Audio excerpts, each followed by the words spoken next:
여기서 들으니까 더 은혜가 되네요. 예, 아주 찬양을 듣고 있으면 영적인 샤워를 하는 느낌이 들어요. 그래서 마음속에 딱 샤워가 됐을 때 여러분의 말씀이 그 속에 쏙 들어가기를 축원합니다. 오늘 말씀 우리 예수님이 사마리아 수가라는 여인 동네 한 우물가에 가십니다. 시간은 정오였습니다. 우리 예수님이 들어가신 건 상당히 의도적이었습니다. 경건한 유대인은 사마리아 땅을 잘 안 들어가려고 합니다. 사마리아 땅은 아시에라 민족과 혼혈이 돼서 개같이 여기는 그러한 부정한 민족이었기 때문에 거기를 피해 가는데 우리 예수님은 의도적으로 그 안에 가셨고, 또 지금이나 당시나 경건한 유대인이 남자와 여자가 공개적으로 얘기하는 것이 금지된 시대 속에서 그렇게 사마리아 땅에 들어가서 여인과 대화한 것은 우리 예수님의 지극한 의도성이었습니다. 사실 4장 1절부터 읽어야 되는데 시간 관계상 그렇게 읽지 못했습니다. 우리 예수님은 의도성을 가지고 여인에게 질문하죠. 요청을 합니다. 물 좀 달라. 그러자 여인은 9절에 보니까 당신은 유대인으로 왜 나한테 물 달라 하느냐, 요청에 거절을 합니다. 참 이 여인은 만만치 않은 여인입니다. 중동의 정오에 이글이글 그 불타는 날씨 속에서 물 달라 했을 때 그냥 좀 한 그릇 주면 어땠습니까? 근데 그거를 까칠하고 꼬장꼬장하게 왜 나에게 물 달라 하느냐 하고 거부하고 있습니다. 여기에 우리 예수님 한 발짝 더 다가가시죠. 10절 보면 너가 만일 하나님의 선물과 물을 달라는 내가 누군 줄 알았더라면 너가 오히려 나한테 물 달라라고 요구했을 것이다. 이 얘기를 듣자 이 여인이 비웃죠. 당신은 11절에 보면 물 길을 두레박도 없으면서 무슨 나한테 물을 준다고 하느냐, 이렇게 비아냥거리면서 아무것도 없으면서 큰 소리만 뻥뻥 치냐, 이런 식의 비아냥을 내놓습니다. 그러자 우리 예수님은 더 접근하죠. 13절 14절 보시면 이 물을 마시는 자마다 다시 목마르게 될 것이지만 내가 주는 물을 먹으면 너희가 목마르지 않고 너희 속에서 영생하도록 솟아나는 샘물이 될 것이다. 그렇게 얘기합니다. 그러자 이 여인은 황당하다는 듯이 15절 보시면 그런 물이 있다면 나한테 주어서 물길로 오를 필요도 없고 다시 목마를 일도 없게 하소서라고 아주 대놓고 비아냥을 댑니다. 그러자 우리 예수님은 남편 데려와라 라고 얘기하죠. 남편 데려와라. 그러자 17절에 남편 없습니다 라고 하는 대답에 예수님 말씀하시기를 17절 남편 없다는 말이 맞구나. 5번이나 결혼했고 지금도 동거하는 남자가 내 남편이 아니니까 너가 남편 없다는 말이 맞다. 이렇게 주님이 얘기하시죠. 누구도 대화가 여기까지 이어질 줄은 몰랐을 겁니다. 처음에는 물 달라, 안 준다. 내가 누구인 줄 알았다면 너가 오히려 물 달라 했을 텐데 처음엔 물로 시작했는데 남편까지 대화가 이어질 줄은 몰랐겠죠. 이 여인은 6명의 남자와 살을 부대끼며 살고 왔고 5번의 결혼 실패와 6번째 결혼하면서 또 실패하면 어떨까라는 부담 때문에 6번째 남자하고는 결혼하지 않고 그냥 동거만 하는 이 여인의 아픈 마음을 예수님은 곧바로 치고 들어와서는 너 남편 데리고 와라 라는 말씀 앞에서 이 여인은 당황하기 시작합니다. 이 여인은 결혼 생활에 상처가 있는 여인이고 남편 때문에 아픔이 많은 여인입니다. 그래서 그런지 남자가 물 달라 하니까 왜 나한테 물 달라 하느냐라고 까칠하게 나갔는지 모르겠습니다. 상처가 많은 사람일수록 상처를 많이 줍니다. 그래서 만약에 누가 상처를 많이 주고 아주 가시돋친 말을 많이 한다면 사실 그 사람은 상처가 많은 사람이에요. 그래서 누가 여러분에게 상처를 많이 주면 속으로 저 사람은 상처가 많은 아픈 사람이구나 라고 생각하면 거의 맞을 확률이 많습니다. 혹시 여러분 마음에 이런 아픔과 상처가 있는 분들이 있다면 오늘 주님께서 그 마음을 회복시켜 주시기를 축원합니다. 이렇게 예수님에 대해서 까칠하고도 이렇게 까탈스럽게 나온 여인의 드디어 남편 문제를 걸고 들어가자 이 여인은 진지해집니다. 19절 당신은 선지자십니다.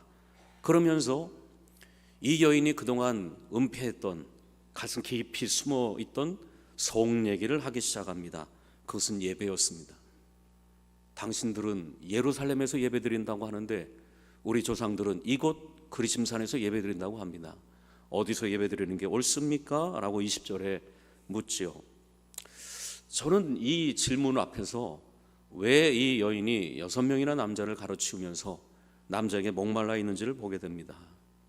이 여인은 물길로 온 이 여인이야말로 목이 마른 여인이었습니다. 인생에 목이 말라서 그 목마름을 해결하려고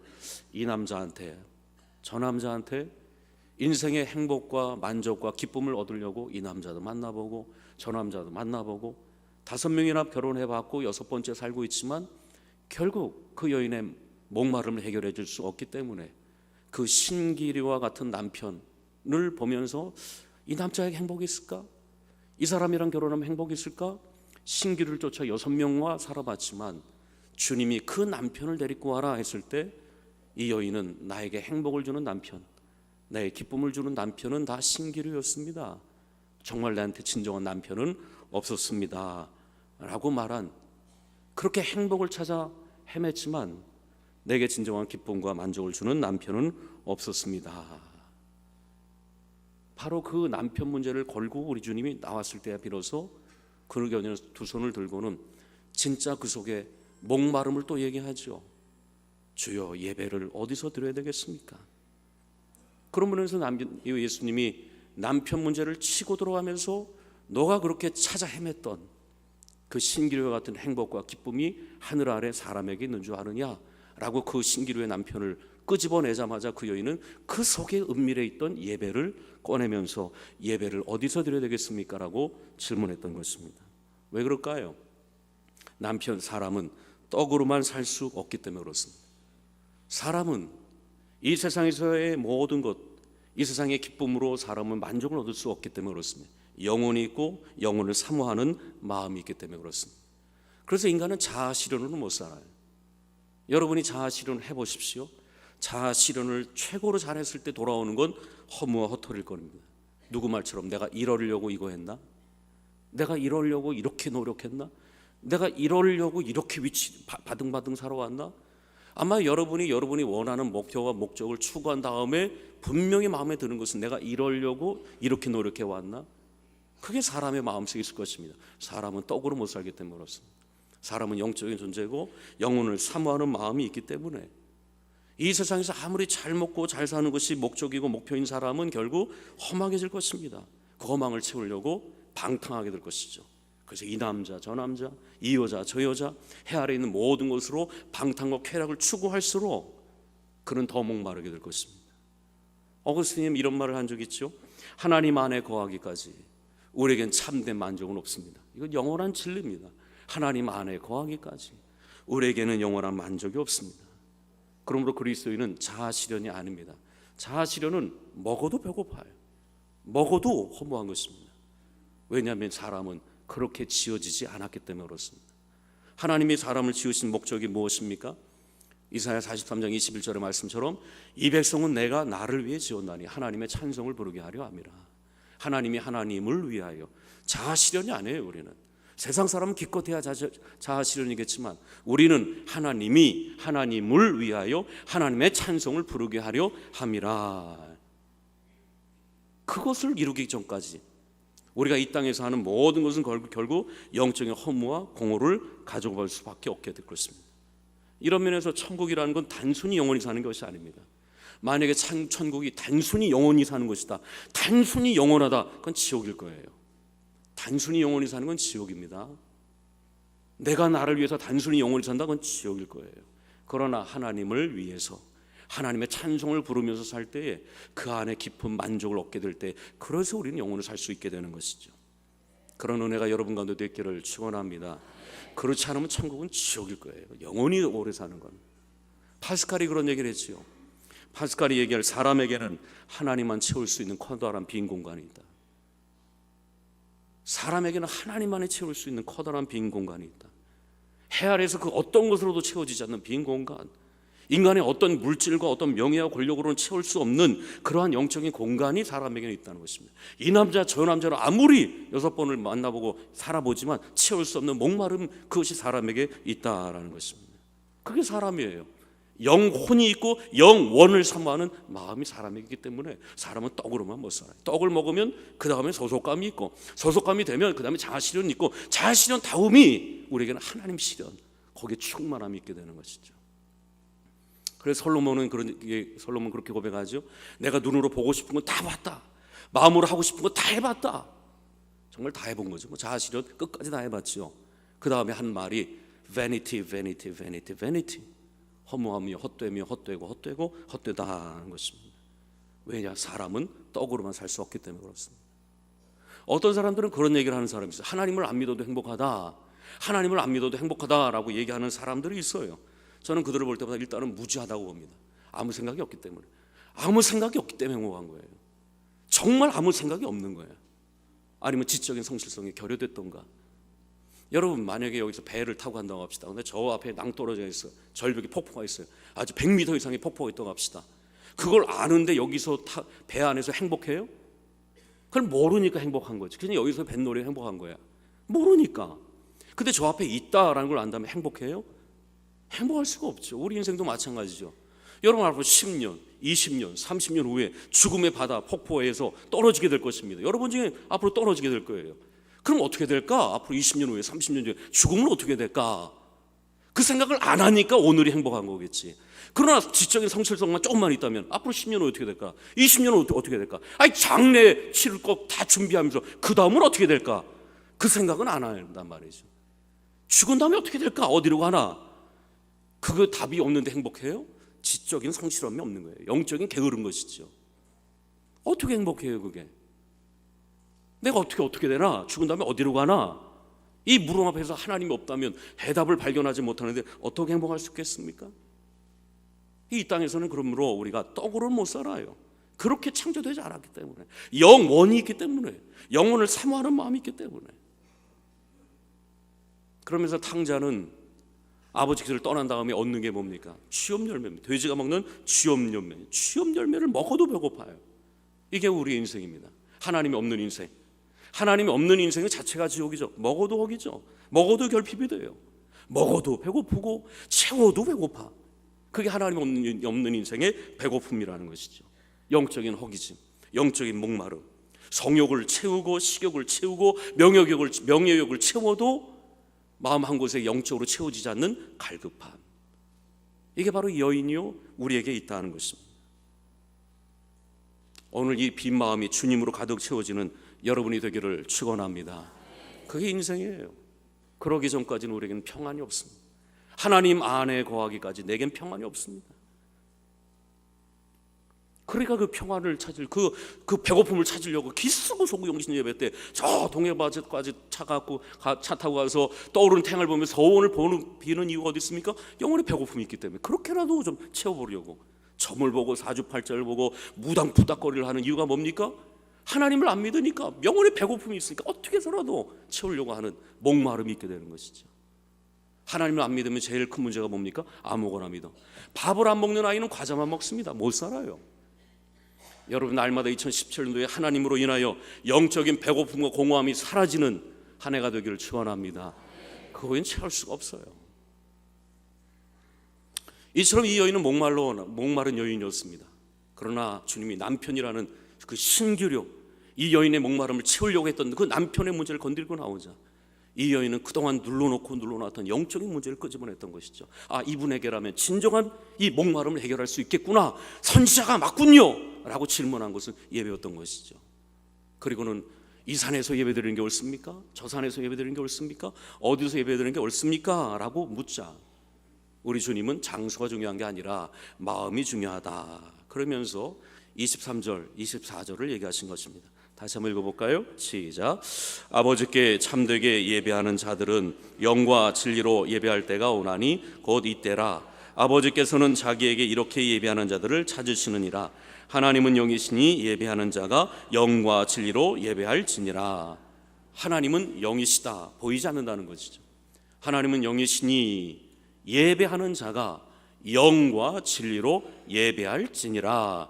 하나님은 이렇게 영과 진리로 자기를 예배하는 자를 지금도 찾으시느니라 라고 합니다. 예배가 뭘까요? 영어로 worship 그럽니다. worship, worthy, 가치 있다라는 것이 예배예요. 그러면 예배의 원어의 뜻은 가치를 하나님께 드린다라는 뜻입니다. 예배 드린다라는 말은 가치를 하나님께 드린다. 어떻게? 영과 진리로. 영과 진리로라는 말은 우리 온 몸과 힘과 뜻과 목숨과 온 존재를 다해서 나의 가치를 하나님께 드린다라는 것입니다. 그런 사람을 하나님이 지금도 찾고 계신다는 것입니다. 하나님은 공부 잘하는 사람을 찾는 것이 아닙니다. 하나님 명예로운 사람, 지위 높은 사람을 찾는 것이 아니라 자기 온 존재를 다해서 온 힘과 목숨을 다해서 하나님께 최고의 가치를 드리는 사람을 지금도 찾고 있다는 것입니다. 다른 말로 하면 하나님을 존귀히 여기는 자를 하나님이 지금도 우리를 그런 사람을 찾고 있다는 것입니다. 저는 이 예화를 여러 번 드렸는데 예배에 대해서 이보다 더 좋은 예화가 나오기 전까지는 여러분 앞으로도 계속 이 예화를 들을 가능성이 많을 것입니다.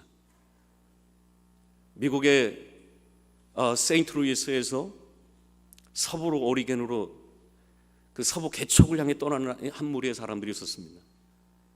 근데 중간에 겨울이 올까봐 폭설에 갇혀서 전진하지 못할까봐 그들은 두려워합니다. 그리고는 주일날도 계속 전진하자. 한쪽은 주일날은 예배드리고 쉬자. 결국 둘이 나눠졌다고 그러죠. 한쪽은 주일날 그냥 계속 여행을 떠납니다. 근데 한 무리는 주일날 예배드리고 쉬고 그 힘 가지고 6일을 달렸을 때 누가 더 빨리 도착했다고요?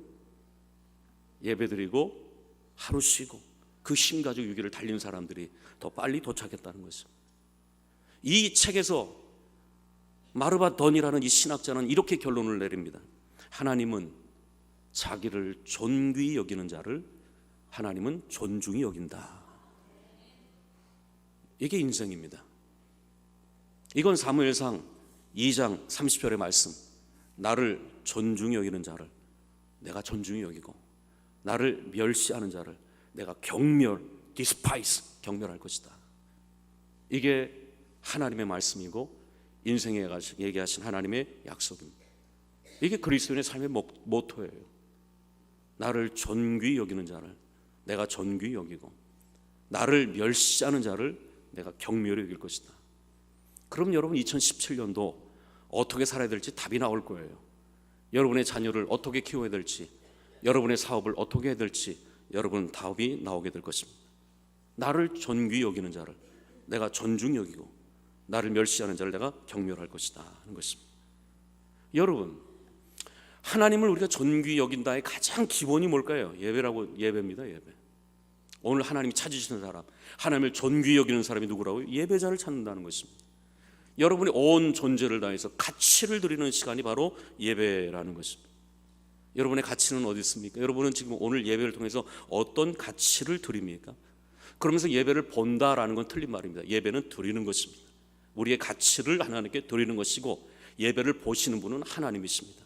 예배 유일한 청중자는 하나님이라는 걸 믿기를 축원합니다. 하나님이 예배를 보시는 거예요. 우리의 예배를 보시는 거예요. 우리의 가치를 보시는 거예요. 예수님이 헌금하는 여인을 보시는 것처럼 예수님이 우리의 가치를 보시는 거예요. 그리고 우리의 가치를 하나님께 드리는 겁니다. 그럼 여러분 예배 동안에 여러분의 가치가 무엇입니까? 보나마나 시간이죠. 그 사람 사랑하는 거 시간을 보면 알아요.